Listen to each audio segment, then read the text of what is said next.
Salam, hər vaxtınız xeyir. Yenə də mən coğrafya müəllimi Elnur müəllim. Bu gün də qəbulda yer ala biləcək sual nümunələri ilə davam edirik.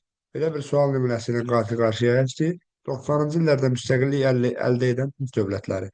Və elə ki, sualda bizdən soruşulur ki, 90-cı illərdə hansı Türk dövlətləri müstəqillik əldə etmişdi? Suala diqqətlə nəzər yetirdikdə, ilk olaraq suala baxdıqda onu anlayırıq ki, 90-cı illərdə müstəqillik əldə edən Türk dövlətləri dedikdə, sualda bizdən keçmiş Sovet Sosialist Respublikası dağıldıqdan sonra müstəqillik əldə edən dövlətləri soruşur.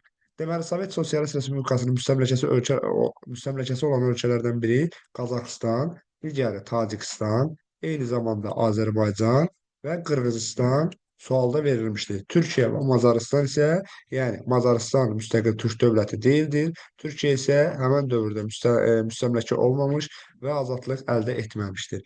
Beləliklə cavab variantında gördüyünüz kimi 4 doğru cavabın verilib və bu 4 doğru cavabın uyğun gəldiyi bir kombinasiyanı seçməliyik. Bu kombinasiya isə yalnızca gördüyünüz kimi bu kombinasiyanı yalnızca biz görürük C variantındaki 1, 3 və 6 C variantı sualımızın doğru cavabıdır.